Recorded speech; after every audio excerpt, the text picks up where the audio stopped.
আজকে বানাচ্ছি ঝিঙা বাটা, কালো জিরে শুকনো লঙ্কা ফোড়ন দিয়ে দিয়েছি। আর এই পেঁয়াজগুলো ছেড়ে দিচ্ছি।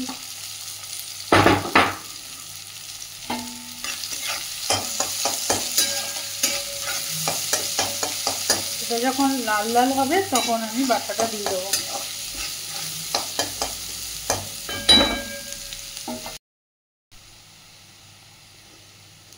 পেঁয়াজটা হয়ে গেছে, আজ বাজে একটু লাল সামান্য পুড়ে গেছে, এতটা পুড়লে চলবে না।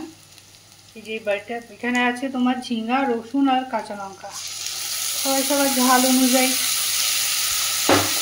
দিয়ে দেবে।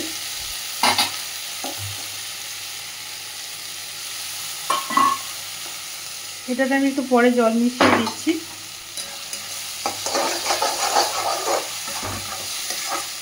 এই বাটাটা দিয়ে এক থালা ভাত খেয়ে নেওয়া যাবে, শুধু যে কোনো বাটা দিয়ে খাওয়া যায়।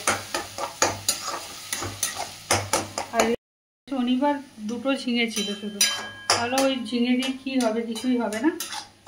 তো বাটাটা করে নিই। এই যে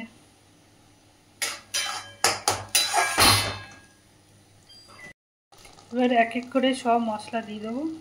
তো কাশ্মীরি লঙ্কার গুঁড়ো, কালারের জন্য হলুদ তো দিতেই হবে। আমরা বাঙালিরা তো মিষ্টি না দিয়ে কোনো জিনিসই খেতে পারি না, অসম্পূর্ণ। দিয়ে দিলাম চিনি। এবার নুন স্বাদ অনুযায়ী। এটা এবার কষাতে হবে যতক্ষণ না বাটাটা থেকে তেল না বেরিয়ে আসবে। একটু বেশি করে তেলে কষাতে হবে। ঝালটা দিয়েছি, ঝাল না দিলে খেতে ভালো লাগবে না, তাই ঝাল তো দিয়েছি।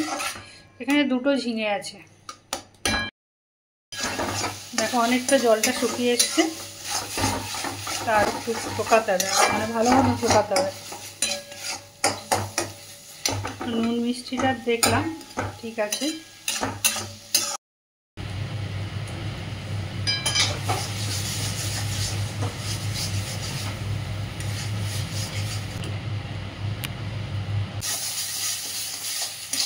এরকম দেখো ভাজা ভাজা করতে হবে, তেল বেরিয়ে আসছে কি না।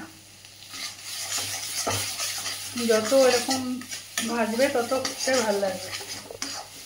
তো কড়াই থেকেও সব বেরিয়ে এসছে। এইভাবে পটলও ভাজা যায়। তো আমার হয়ে গেছে ঝিঙা বাটাটা।